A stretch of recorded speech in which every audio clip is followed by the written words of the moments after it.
Hey everyone, welcome to this session with my friend Emma Green. It's so great to have the tennis elbow queen on here. Real excited to talk about chronic injuries and how we can deal with them. Emma has a fantastic background. She graduated from Manchester University as a physical therapist and gained a master's degree in sports medicine.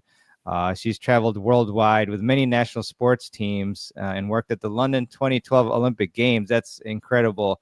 And she has a wide variety of clients, including tennis players, of course, to help them prevent, heal, and recover from tennis elbow. So such a great background. Thank you for coming on, Emma. I really appreciate it.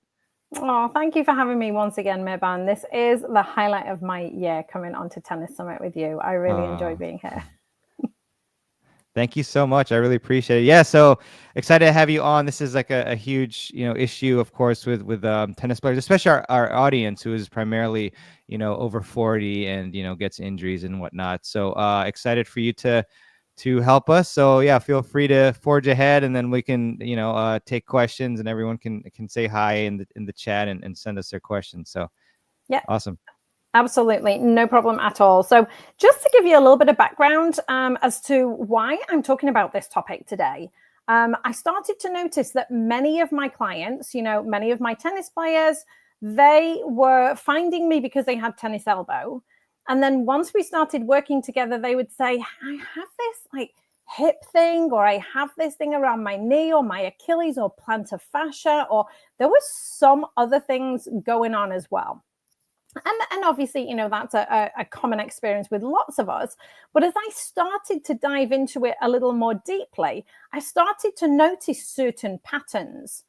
And it was really those patterns that started me thinking, well, I wonder why this is so many of my clients. And it was really the clients that had been suffering with tennis elbow for longer than 3 months. And they all seemed to have some kind of nerve issue or that type of thing. So I started to dive deeper into pain science. And I love research. I kind of love diving into the research. And what I started to uncover really started to make sense. And I was like, oh my goodness, I think this is kind of like almost the key to help unlock the long-standing healing that we need, but also to help prevent these other problems that were popping up as well. So I do have some slides. I'm gonna work the magic of technology, and I am gonna bring this up. Just let me make sure I'm on the right one. I'm on the right one, I think. So let's see if we go here.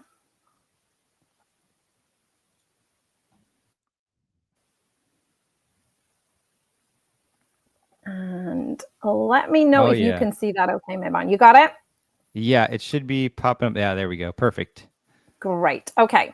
So we're going to be talking about how to solve chronic tendon pain. Now, obviously, a lot of my clients have tennis elbow, but the principles are going to apply whether you have a proximal hamstring issue, whether you have a shoulder impingement problem. So really any kind of chronic tendon problem, whether that is Achilles tendon or whatever, the principles that we're going to go through here are going to apply. So what I'd like to know first is, for those of you who are watching right now, have you had a tendon injury? Something like a tennis elbow, a golfer's elbow, maybe it is a shoulder impingement, maybe something around the wrist or hand, maybe it is a proximal hamstring tendinopathy that can strike quite a number of people, whether it's something around your knee, whether it is Achilles, whether it's plantar fascia. Just looking at how many people have suffered with these types of things. Now, the other side of the coin is I started to notice a lot of my, and I'll say chronic tendon patients, people who have had tendon problems for longer than 3 months, also started to present with nerve issues. And so that could have been possibly a sciatica in the past. It could have been tingling in their hands. It could have been pain shooting down the arm. It can be these different types of nerve symptoms tend to be weird and wonderful symptoms. Tingling, pins and needles, numbness, they tend to be nerve issues. And I started to notice this pattern in my patients who had these chronic tendon issues also had some kind of nerve problem going on as well. So that really caught my attention. And so that's why I started diving a little deeper into it. But let's focus on the tendon side of things first. So just to give a quick recap of a tendon problem, a tendinopathy. So a tendinopathy is basically some kind of pathology with a tendon. This can be any tendon around the body as well. A tendon is a connective tissue. It attaches muscle to bone. That's what a tendon does. They're relatively short around the elbow. If you're thinking a tennis elbow, it's about 1 centimeter long, the tendon that is affected in tennis elbow. But the most common reason that we get tendon problems is overuse, some kind of overuse. This happens quite a lot with retirees who, they've worked for however long, they've got to retirement, they love playing tennis, they get out on court every day and they flare something up. Overuse is the number one cause. It can be an impact injury. So a slip, trip, fall, bump, bash, just, an impact onto the elbow or the tendon can then create an issue with the tendon. It can be abnormal biomechanics, that kind of goes with the overuse, along with incorrect technique or using incorrect equipment. They all kind of go together. Antibiotics is a cause that is very rare, but it does happen. We see this in the research, and I have seen a few patients who antibiotics, when we were looking back, was absolutely the cause of their tendon problem. But central sensitization, this was a phrase that I started to come across when I was looking into the pain science behind these nerve problems that my tendon patients seem to have as well. And central sensitization is really what we're going to focus on in this presentation today. So I'm going to explain about that as we move forwards, but just remember that phrase, central sensitization. So the timeline of tendon injuries, if we look at day 0 as being that first day of trauma.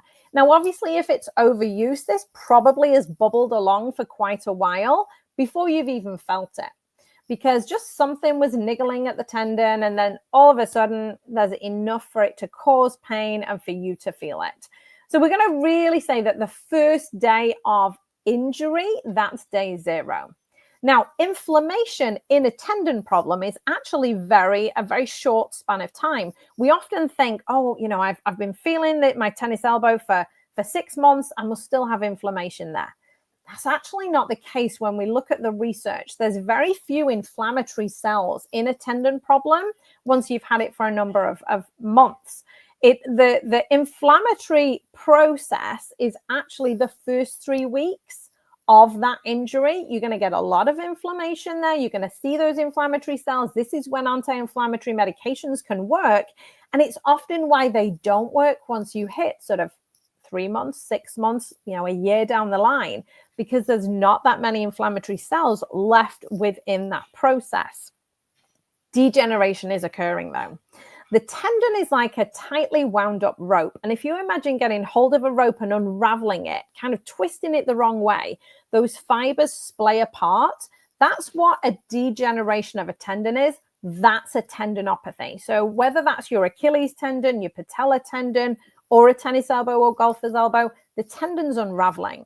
And what we see in the research is we can tighten that tendon up with specific strengthening exercises that help to reverse that degeneration. Reverse is not often a word we can say in the healthcare professions, but in this case, we can actually make those changes in the tendon.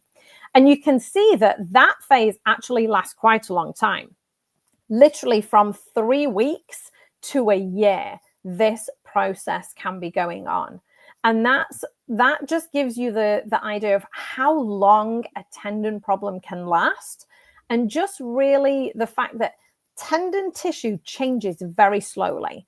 So if it is overuse that is the cause of the tendon problem, you've probably had it for quite a while. It's probably been bubbling along for a while until you even feel it. Then you start to feel it, and then you're sort of into the degenerative phase. While ongoing irritation after that can last for months, years, or even decades. I've had patients who've had tennis elbow for 30 years before they find me. So that can just keep niggling on unless you do the right things to reverse it. And we're going to have a quick look at that as well as we move forward. So for healing a tendon, we need to reduce the symptoms, calm the nervous system down. Here's the connection with the nervous system. We then make sure we regain our full range of motion. We decrease the muscle tension, because often when we have pain, muscle tension increases. That's going to increase pain. We know that. We know there's that connection. And in phase 3, we then heal the tendon with the specific strengthening exercises. It's really important to go through phase 1 and phase 2 first, so the tissues are prepared, ready to do those strengthening exercises in phase 3. And in phase 4, we return to all the activities that you know and love. Now, I know that's a whistle-stop tour through that, because we're going to see how the nervous system part connects to this, the central sensitization that I mentioned earlier. If you want to go into a little more detail with the phases, I have done a presentation for Tennis Summit in the past where you will see that in a little bit more detail. But this was what we needed to unlock the key to tendon healing. The central sensitization is the part that we were looking at. So as I started to dive into pain science, I started to realize that, okay, my chronic pain patients, so the ones that had been suffering for 3 months or longer, they were the ones that had nerve symptoms as well. Pain science is showing that there are changes in the brain when we have chronic pain. And chronic pain, literally, the definition is pain for 3 months or longer. So if you've had pain for 3 months or longer, there are going to be biochemical changes in your brain. There are going to be anatomical changes in your brain that predispose you to feeling more pain and predispose you to other tendon issues as well. So we know that that happens in the spinal cord as well. So central sensitization affects the brain and the spinal cord, the central nervous system. And this nervous system hypersensitivity, this can be a block to healing. So often people will say, I've tried everything, nothing is working. And this is what we need to address, is the nervous system component of this. And this applies, as I say, to all types of tendon injuries, not just tennis elbow. So central sensitization is a hypersensitivity of the nervous system. What that means is, because sort of every time you pick up a glass of water or your water bottle or something, say you're feeling your tennis elbow, every time those pain signals go up to the brain is registering pain. So the messages go up, pain in the brain. The messages go up, the messages go up. The reason for that is the brain is where we process pain. And so as the messages are going up, the brain is processing that, it's registering pain. And after 3 months of that, we start to see these changes in the brain. It's almost as though the brain is saying, okay, I get it, we're feeling pain. But then what happens when we have this central sensitization, this hypersensitivity of the nervous system, the slightest little touch or the slightest little, you pick up something very, very light, it's going to trigger a pain response. That's not normal. It shouldn't do that. You should be able to sort of, brush along your elbow and not feel pain, pick something light up and not feel pain. But because you've had so many pain messages go up to the brain, we get this hypersensitivity of the nervous system. Now, what that then triggers is a fight or flight response. We're switching on the parasympathetic nervous system, and that is our fight or flight. This is a very primitive response. This goes back 10,000 years to when, we were dealing with an animal, and it was like, do I need to fight this animal? Or do I need to run away? It's a survival instinct.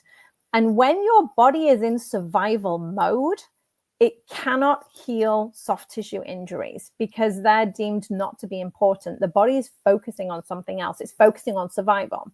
So when chronic pain triggers this fight or flight response, the body is now not going to heal soft tissue injuries because it's focusing on what it deems to be something much more important, which obviously is survival. So how do we get around this? Well, we need to calm the nervous system down. We need to switch off the sympathetic nervous system, which is the fight or flight response. We need to activate the parasympathetic nervous system. You may have heard rest and digest. That tends to be more of the parasympathetic. This is where the nervous system is calmed. So if you have had long-standing chronic tendon issues for longer than 3 months, basically 3 months or longer, this definitely will apply to you.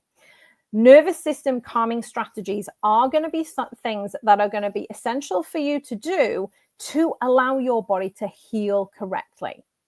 So things like relaxation, deep breathing techniques, that can be incredibly helpful at calming our nervous system. Switching off the sympathetic, activating the parasympathetic, that's what we want. Cardio exercise is really helpful for hormone regulation. We know that when we feel pain, our stress hormones are activated. And what we want to do is we want to decrease those stress hormones. So switching those off, cardio exercise can do that. Add that in with forest bathing, which is essentially immersing yourself in nature. If you go on a hike, like through the woods, through the forest, you're immersing yourself in nature. This is a very powerful way to reboot our brain. And just 20 minutes once a week can have this effect. And it's something that they have really studied quite extensively in Japan. And we see these changes in the brain. We see this reboot of the brain from the chronic pain effects. We see that changing. And then mind-body techniques like Tai Chi, yoga, meditation, progressive relaxation, all of these techniques have been shown to reverse the abnormal biochemistry in the brain that chronic pain can produce. So these techniques are what we call dose specific. So even though we know we get changes with the forest bathing just 20 minutes once a week, I actually advise my clients 30 minutes every day. I advise them to do 30 minutes of cardio exercise every day, and walking counts.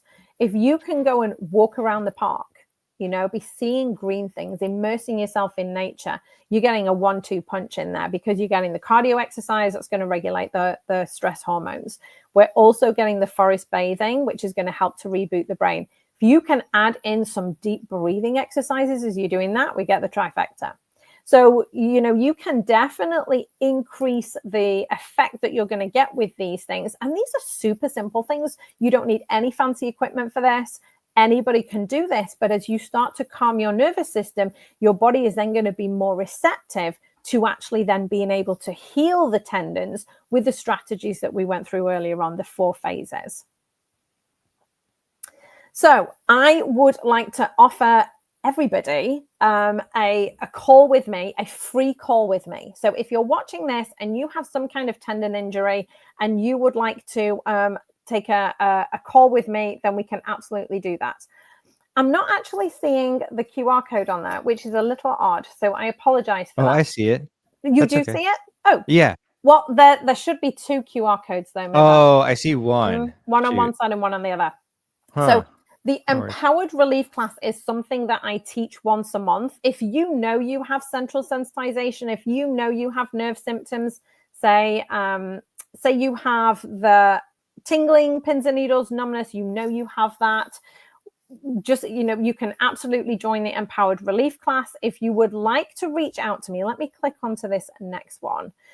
Feel free to email me. So you can send an email to emma@tenniselbowqueen.com. I will get that. We can set up a free consultation.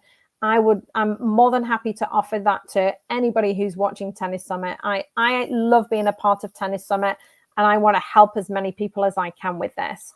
So what I would like to do now, if we just have 5 minutes, Mibon, I'd like to take people through a sort of a deep breathing relaxation exercise, if that's okay with you. That'd be great. I need that. We all need it. We all need it. All right. So what I would like you to do, if you are sitting, I just want you to sit with your feet flat on the floor. So don't cross your legs, not crossing your arms, feet flat on the floor, and just resting your hands in your lap. And if you're able to rest back against the backrest, if you even have a headrest as well, that's fantastic. If you are comfortable to close your eyes, I would love for you to close your eyes. If you're not comfortable to close your eyes, that's completely fine. You can just soften your gaze, and that's just going to allow you to focus a little more on what you are doing with your breath. And I just want you to start focusing on your breathing. Just focusing on your breathing. And you don't have to, there's no breathing in through your nose and out through your mouth, just gentle breathing, whatever is comfortable for you. And I just want you to consciously deepen your breath a little more. So just a little deeper as you breathe in. A little deeper as you exhale. Taking that breath in. And as you exhale, just allowing the tension to come out of your shoulders. You're going to put one hand on your tummy just below your belly button. I want you to feel your abdomen expand as you inhale. You're going to feel your tummy expand into your hand. And then as you exhale, the tummy just gently drops away. Focusing on your breathing, keeping it comfortable for you.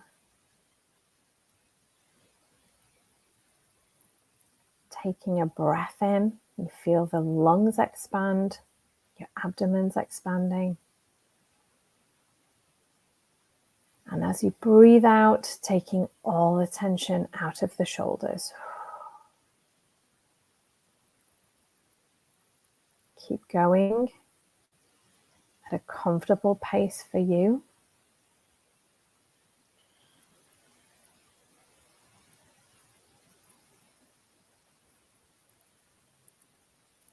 And I want you to think about, as you take a breath in, expanding the abdomen, and as you take that breath out, just allowing the tension to flow out of the breath. I want you to take a breath in. Feel as though you're taking a breath all the way up to your brain. And breathing out, letting it all go.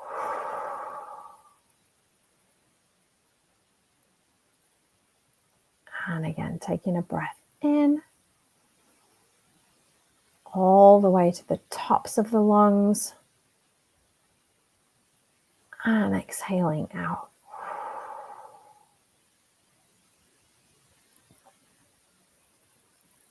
Taking a breath in, feel the air going all the way down to the tips of your fingers.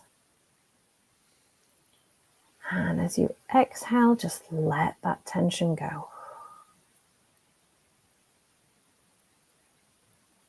As you're breathing in, imagine the air going down all the way down to the tips of your toes. And as you exhale away, releasing any tension through the legs and feet. Focusing on the breath now.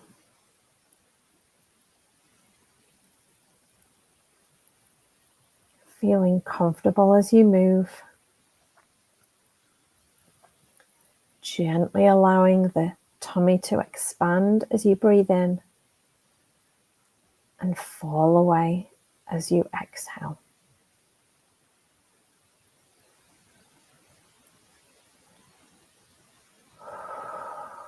Focusing on the breath.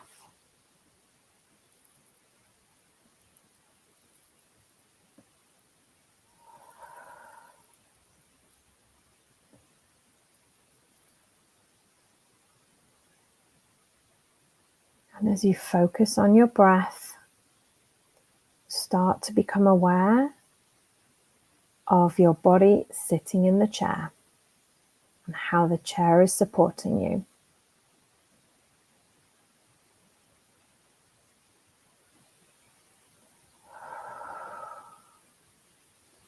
And becoming aware of your feet in contact with the earth.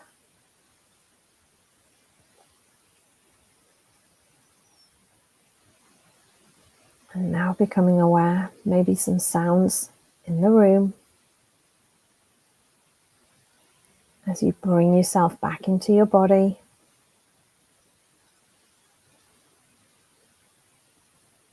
continuing with the slow, deep breaths.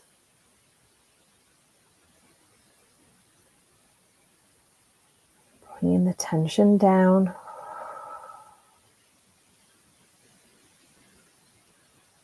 And when you're ready, you're going to gently open your eyes.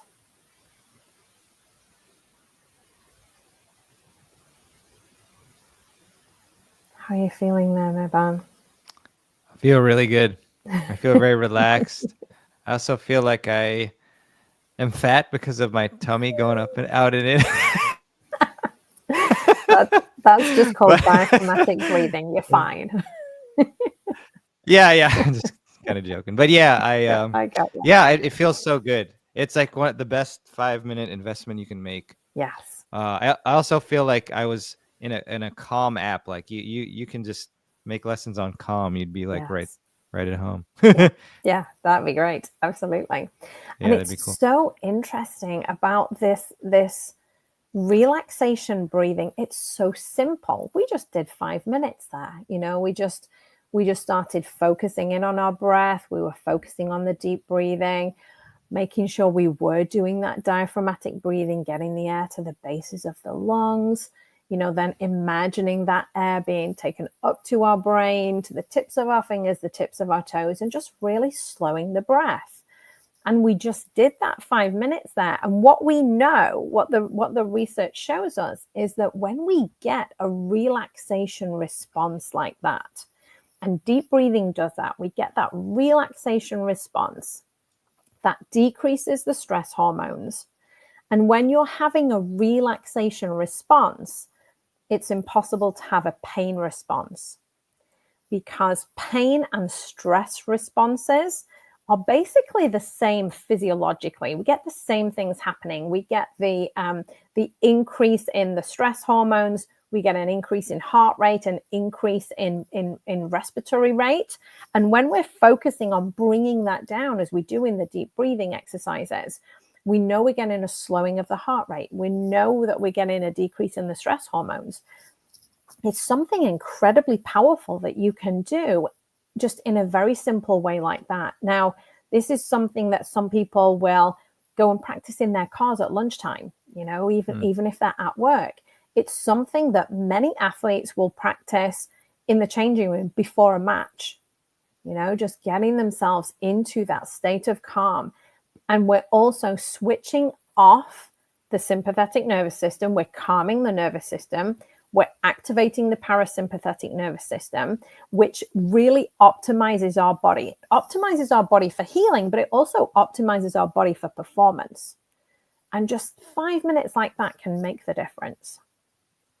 I love that. That's so good. Yeah, so powerful. Wow. Yeah. Very Any good. questions with that, Meban? I feel like it was a bit of a whistle-stop tour through it, but did that bring up anything for you? Yeah, it did. So I wrote a couple notes here, and I know that we have gone through some of this, in previous sessions, but maybe just like a quick reminder of like the stage before strengthening was to regain your range of motion. And I was just wondering, like, is that, what does that consist of? Is it like stretching? Is it something else? Yeah, absolutely. So it depends on the patient. It's not common to lose a lot of range of motion with tendon issues. So a typical tennis elbow patient will not have any range of motion issues. However, if somebody has nerve problems with that, that definitely can then lead to decrease in range of motion. So getting your range of motion back, that doesn't just mean saying the elbow, that maybe could be neck. That's often where we see a decrease in range of motion. If you have an Achilles tendon problem, maybe you have a decrease in the range of motion of your low back. Maybe there's a decrease in range of motion in your hip or around tightness in the hamstrings. So we're looking specifically around those areas, wanting to regain the range of motion, but also bring the muscle tension down. So often when somebody is in pain, you know, for my tennis elbow clients, the muscles of the forearm are very tight. We want to bring that muscle tension down because we know in order to heal the tendon, we need to do strengthening work. But when we do strengthening exercises, muscle tension goes up. If muscle tension is already up and we do strengthening exercises, it's going to make it worse. And so often I see people and they have actually been doing maybe the correct exercises for the type of tendon problem that they have, and it's made them worse. And it's only because they didn't bring the muscle tension down first before starting the strength work. Does that make sense? Yeah, that makes a lot of sense. Okay. So can you do like foam rolling as well? You absolutely can. So heat, as if you've heard me speak before, you know, heat is your friend. I definitely advocate a lot of heat. That brings muscle tension down. Stretching, as you mentioned, absolutely. And then soft tissue techniques. That can be a massage gun. That can be a foam roller. It can be soft tissue techniques that you do yourself, say on your forearm, or maybe a massage therapist does for you on your hamstring or your back, depending on where that muscle tightness is. But yeah, and sequencing that can be very effective as well. So often we do the heat first, get some heat into those tissues. Then we do the soft tissue techniques. You know, maybe that's a self massage, maybe it's a foam roller, then stretching. So that sequence tends to be most effective at bringing muscle tension down as well. Got you. Sounds good. How are we able to distinguish, whether, the pain is, whether it's tendon pain or whether it's like other, like maybe it's a strain or joint issue? How is it like possible for us to tell? Yeah, that's a great question. So tendon issues tend to be very localized. So if somebody has tennis elbow, they're going to tell me it hurts me right there. Or if somebody has a shoulder impingement, they're going to show me it's right there, you know, or an Achilles tendon or a patella tendon. It's very, very localized. People will pinpoint a tendon injury. If somebody is saying, oh, my shoulder is kind of bothering me and they're doing more this, yeah, that could be joint. So tendon issues tend to be pinpoint. Joint issues tend to be a little more diffuse.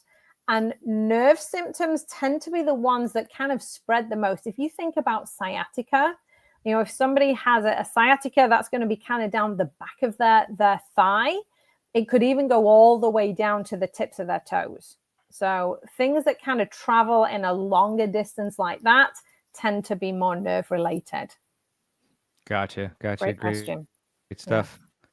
Thank you. And I guess to kind of go like really tennis specific, what sorts of, modifications do you suggest to your clients, with like technique or strokes, technique or gear or anything like that? Yeah, I definitely advise people to work with a coach. You know, a coach needs to be looking at them from a biomechanics perspective and really help them with the equipment. I look at it more from sort of the tissue healing perspective. What do we need to do to heal the tissue in the fastest possible way? So initially, it is going to be keeping that tissue comfortable. If somebody has tennis elbow, they can do anything they like that doesn't hurt. So some of my clients can actually play a little bit because certain strokes or playing at a certain intensity actually feels okay for them.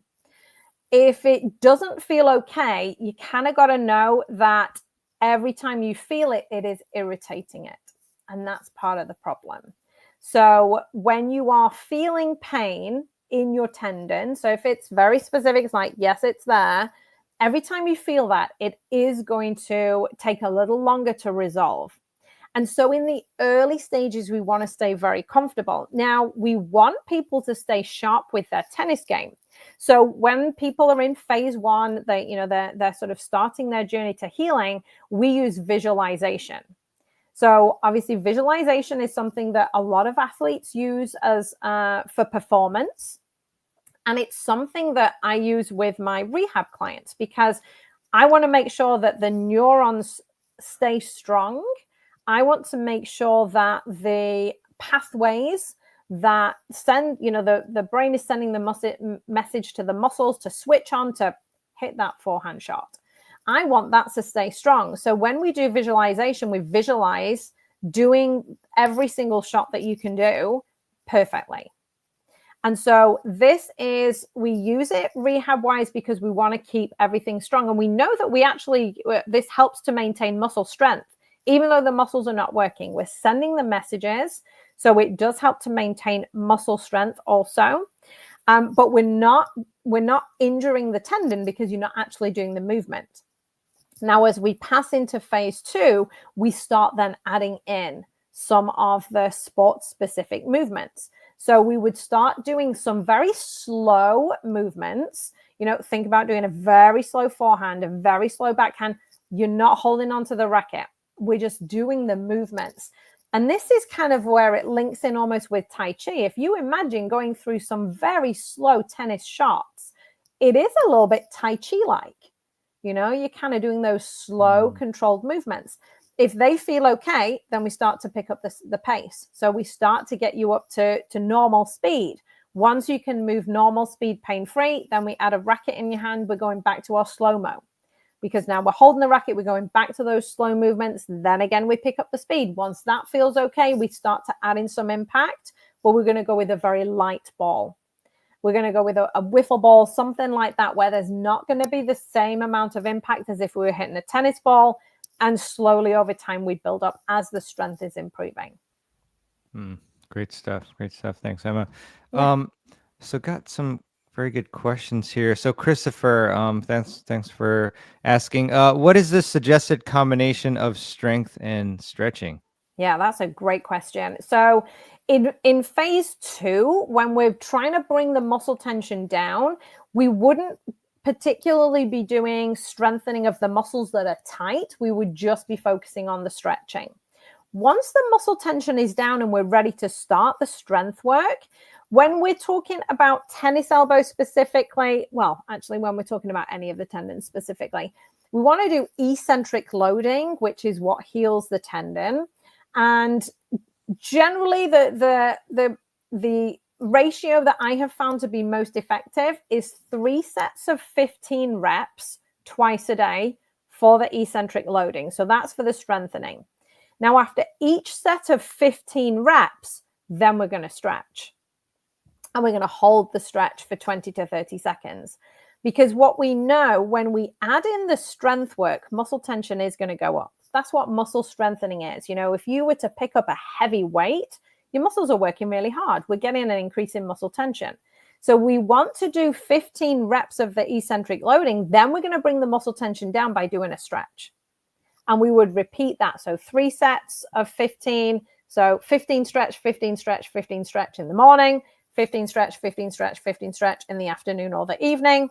The reason we do it twice a day is that's what the research shows us is the optimum time frame for gaining back that muscle strength. Great question. Awesome. Very good stuff. And then also, Chris, what is your advice for proper pre-match and post-match routine? Yeah, I mean, certainly pre-match, I'm old enough to kind of remember back in the day, we used to do a lot of static stretching, and obviously that has morphed into more dynamic stretching. Dynamic stretching is absolutely the way forward for pre-match. Obviously, you want to warm up. You want your body to be warm, and then to be doing some dynamic stretches and dynamic movements before you add in the impact.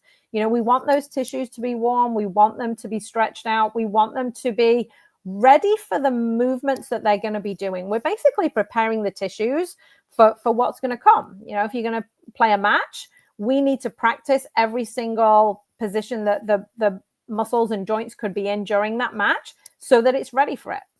So it's not a shock, so that we don't pull any muscles because they weren't ready for it. So warming up, doing dynamic stretching, and then starting to add in some impact work is a great way to do pre-match. And then post-match, this is when we can start to add in more of our static stretching. So post-match, kind of depends on how intense the match was. I mean, if you've really worked hard, you want to do a little bit of a cool down. That can be a little bit of a cool down jog, for a few minutes, just to to continue the circulation flowing through the muscle, so we can get rid of some of the lactic acid and some of that type of thing, so we can prevent muscle stiffness. But then doing your static stretching at the end of a match is a really great time to do that. It's going to bring muscle tension down again. If you have any areas that you're working on flexibility, that's then the perfect time to do that. And it's a really good way to break that up. Awesome. Great stuff. Robert, can a full tear of the rotator cuff be healed to reduce the pain? Say you can play without surgery? That's a really good question. And I mean, it depends is going to be my answer. Every patient is different. I have worked with some patients who, so just to give a little bit of background, the rotator cuff is made up of 4 different muscles around the shoulder. I've worked with clients that were completely torn. We see that on MRI. I've looked at these results before. I've seen that the patient, and they've had full range of motion, no pain, feel completely fine, and can do whatever they want to do. I mean, it's amazing. So I guess the short answer to the question is yes, it's possible. I've seen people do that. However, not everybody sits in that same category. For some people, even a partial tear of the rotator cuff can be incredibly painful. Now, that can resolve with physical therapy, with doing the correct exercises, taking the stress and strain away from that area. You absolutely can reduce pain and get yourself back to playing. But everybody is different. And so I would always say it's important to know what it looks like on the MRI. It's important to work with your doctor, and your physical therapist, so that they're working as a cohesive team, so everybody knows what page, that they're on. But it would always be the initial goal would be to be able to get you back playing conservatively without surgery. That's always the first try. Got it, Emma. And so question for me now is, if you do have, chronic, pain in an area, some tendon issues, is it okay to play through it if it's like, not, doesn't hurt too much? And if the case is yes, would you use certain, I guess, sleeves or wraps or like special equipment to like kind of help with that? Yeah, great question. So it is kind of it's quite a definitive answer, in that if you are feeling pain, it is irritating the tendon. So I'll say to my clients, even if you're kind of like, oh, I only feel it a little bit. If you're feeling it, you're feeling it. It is going to make it worse. It will take longer to resolve. So you've kind of got to look at, well, what is it that you want to do? What is it that you want to achieve? If you have been playing all season and, it's been a bit of a niggle, and you're at the final and you're in the final, you want to play, I would say play, you play, and then use the off season to then rehab. But if it's something that's just, continuing to niggle on, or maybe it's starting to get a little worse, that's your body's way of telling you that, hey, it doesn't really like what you're doing. And the problem with that is, if you're feeling that irritation, remember we talked about the degeneration, kind of the unraveling of the tendon. It's in that phase. That's where we really get that irritation. And the problem with that is the tendon is then weakened. Now, if the tendon is weakened, it is much more likely to further injury. There is a possibility you can tear the tendon. There is a possibility that tendons can completely rupture. It's incredibly rare, but it does happen. And if a tendon is degenerated, it's much more susceptible to those stresses and strains going through it. Now, to mitigate certain things, obviously, I'm sure everyone's seen the straps that you can wear just below the elbow.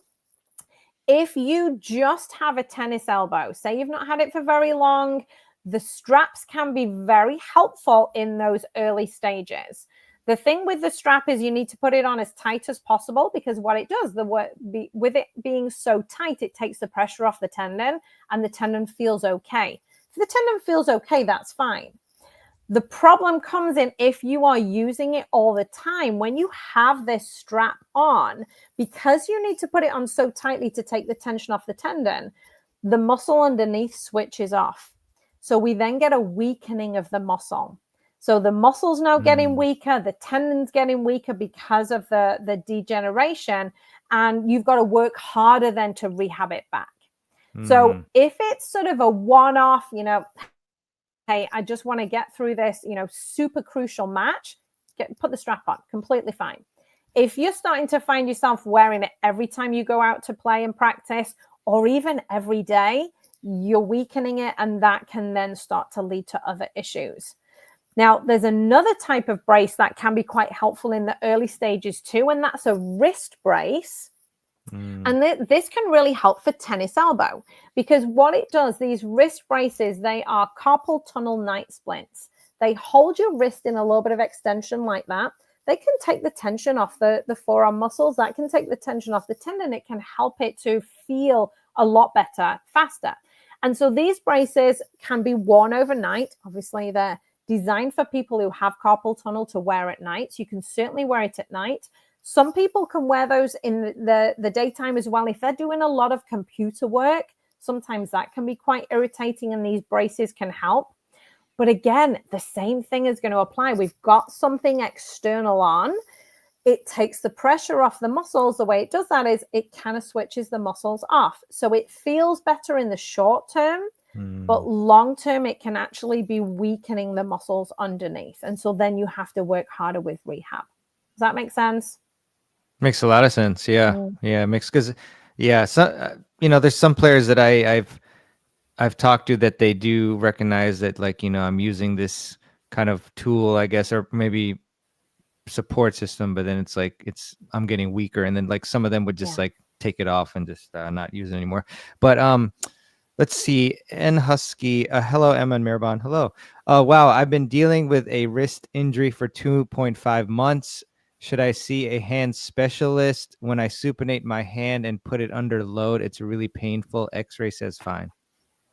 Yeah, great that the x-ray says fine. That's always the first thing to look at. Make sure the bones are okay. And that'll give you a little bit of indication of, what's going on in the joints as well. So that's always really good to get that. So it sounds like it could be more, there's a soft tissue injury going on there. If you're at 2.5 months, I would say, yeah, definitely go see. It's often these sort of little niggly things that we don't pay huge attention to until we suddenly go, oh my goodness, I've been feeling this for 6 months, or it's just not going away. And we know that by that point, we start to then get these chronic pain changes, and then we have to calm the nervous system. We need to be resolving that part of the issue as well. So if it's been sort of 2.5 months, I would say, yeah, go see a hand specialist. Obviously let them see the x-rays as well that show that that's fine. They might send you for an MRI or an ultrasound scan, something like that. They can look at the other soft tissues and see what's going on. But yeah, now is the time to get that looked at. It's always so much easier to nip these things in the bud if you've not had them for very long than if it starts to go on longer and longer. I always say it's a little bit like a pebble. When you drop a pebble into a pond, the ripples go further and further out over time. That's exactly the same with injuries. If you've not been feeling something for very long, it's just going to be affecting quite a small area. As time goes on, these things and these issues can start to spread further and further away from sort of that epicenter. And yeah, I mean, I've had experience with wrist pain, I guess. I don't take what I did as what you should do or anything, but last year I landed kind of awkwardly on my right wrist, and then I had some pain. I actually had a tournament that weekend and I played, and it was very painful where in the beginning, like the first 15 minutes, it would hurt when I hit the ball, but then afterwards it was fine. And I probably wasn't the smartest thing to do, but it was like a team event and I really wanted to help out. So I played and did well. But I was just so amazed at how fast PT helped me. We went through a bunch of, stretching and strengthening exercises, used putty and specific like finger strengthening, and within like, I guess maybe like 3 or 4 weeks, the pain went away. And it amazed me how, a lot of people think that if you're injured, it's all about rest. But, as you've talked about today, Emma, it's like, there's different things you have to do, including strengthening. And so that was just my wrist pain experience. Question for you, selfishly, Emma, is I have, I have dealt with plantar fasciitis. So I was wondering if you have any like specific things that we should be doing, like if we have that issue. And then I guess I could, as a second part, or you can answer later, is like, do any of these things work? Like, when you're laying in bed and they say like, put that like foot thing on your foot where it bends it backwards to stretch it. And then also like, they have like plantar fasciitis, like socks that kind of like, I guess, are really tight on your foot. And so I don't know, there's a lot of different things out there. And I was wondering like what actually works and what doesn't.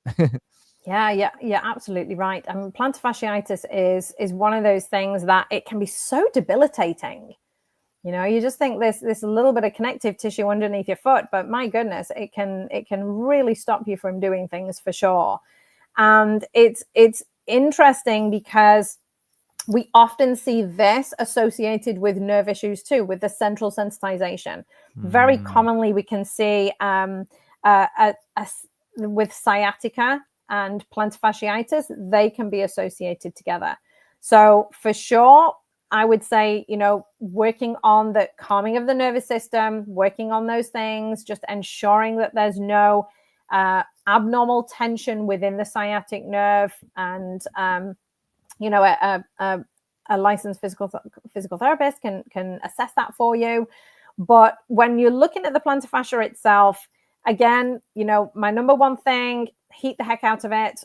And unless if it's within the first 3 weeks, if it's very recent, or if you feel like you've irritated it for whatever reason, you absolutely can ice it. But then heating the heck out of it, you're going to get an increase in circulation to the area. That's going to bring the building blocks for the healing process that you need in the bloodstream. That's what we want. That's why we want to increase the circulation. Heat is going to help to relax the muscles off as well. Remember, we can do soft tissue techniques on there too. If you can get hold of the sole of your foot and you can get some deep tissue massage through the sole of your foot, that can be helpful. Some people will roll their foot on a bottle. You can do that, or on a ball. You can absolutely do that. A tennis ball, you could do that for sure. But then stretching is also important. And the way we stretch the plantar fascia is with the big toe. We need first toe extension, big toe extension. That means pulling the big toe back towards you. Now, you can do that against a wall. If you imagine you were standing close to the wall, your big toe is kind of like up the wall and your foot is flat on the floor. So you're kind of in that position. You know what I mean? You're kind of stretching the big toe. Yeah. That can definitely give you a nice stretch through there for sure. The splints that you were talking about, kind of those night splints, it's a really difficult one. I guess sort of biomechanically, yes, it should work. Most people can't tolerate them. Most people can't sleep in them. They're just so uncomfortable. They tend to kick them off at nighttime, or they last a couple of nights and then that's it. So, but biomechanically, yes, that could work, as long as you can tolerate it. You don't want it to be so uncomfortable that you're then getting tightness in your calf muscle or something else irritating. But with regards to the socks and things like that, often people with plantar fascia, they respond very well to sort of more of a rocking sole type shoe. So things like Hokas can be kind of good for people with plantar fascia. They tend to be a little more of like a sturdy sole, and it's not going to put as much pressure on the plantar fascia. The socks, I don't know. You could try them and see if they work for you. Gotcha. And sorry, it's just very interesting. You said so a sturdy sole is often better than like a softer sole? Yes, yeah, or sort of like a more flexible sole. Okay. Yeah, so it could still be very cushioned, but sort of a little more solid rather than completely flexible. Got it. Yeah, that makes Yeah. sense. Okay, gotcha. Awesome. And then and Husky just had a follow up to her wrist injury. Just said, "Thank you very much. Sorry, I ran out of space, but I had full range of motion. Just really sore after tennis, not during. Opening a trunk even hurt after." So Yeah, that wonderful. definitely. I mean, again, great that you got full range of motion. That's really good, and Yeah. great that you're not feeling it during tennis. That's also a very good sign. But I would definitely get it checked out sooner rather than later. Either going to see certified hand therapists. They can be physical therapists or occupational therapists. They would be the specialists in that. Maybe seeing one of those, they'll be able to do different tests and figure out what's going on. But there's a lot of really good things in there. And again, you can nip this in the bud so that it's not a big problem. Awesome. Thanks, Emma. Thanks, and Husky. I think we can take one more. So, Christopher, can you talk about fascia? What is it? How can it impede or help flexibility? How can we train it? This is a great question. So Mhm. fascia is a connective tissue. I think the easiest way to talk about fascia is if you imagine like a chicken breast, and the sort of the white film that you can Mm. sometimes find on a chicken breast. That's fascia. So fascia sort of encapsulates all of our muscles, and we have it throughout our body. And not that long ago, we used to think fascia was quite an inert tissue, didn't do very much. Basically, was just like a covering to the muscles. What we're starting to learn more about fascia now is that it's almost, well, some would view it as sort of an organ of the body, like skin is an organ of the body, like the heart is an organ of the body. Fascia is an organ of the body. We're starting to learn more about it. We're starting to see that it's not just inert. It does have movement. It can send messages. And I think we're going to find over the next few years, we're going to learn a lot more about fascia. So we have fascia all over our bodies. It is a type of tissue. Obviously, the most well known is the plantar fascia. So it's this connective tissue that's on the sole of the foot. And basically, what it does, it helps to support the muscles of the sole of the foot. So if you hear of people who have fallen arches or they pronate, that's kind of the muscles of the foot are sort of not fully supporting the arch and the bones of the foot. Well, the plantar fascia kind of supports that area also. So that's what it is. How can it impede or help flexibility? It because it is a tissue of the body, we can get tension in fascia also. And so if we have tension in fascia, that can then start to affect our range of motion. It can affect then the flexibility of the muscles. And can we train it? So we would stretch out the muscles. We would focus on stretching the muscles. I mean, I've just talked about stretching out the plantar fascia with a specific stretch against the wall. So it is something that we want to affect, but we can affect it in a similar way to how we work on the muscles. So as I was talking earlier about bringing muscle tension down, using heat, using soft tissue techniques, using stretches, we would do similar types of things as well for the fascia. Now, there are specific soft tissue techniques that are specifically for fascia and sort of myofascial release. There are different techniques that focus a little more on the fascia, but they are sort of soft tissue techniques. You can find specific therapists that work with these types of tissues and are very skilled in sort of what they feel under their hands as they're doing massage. And these therapists can really help to not only loosen off muscles, but also help with the fascia too. Awesome. Awesome. Thank you, Emma. Appreciate that.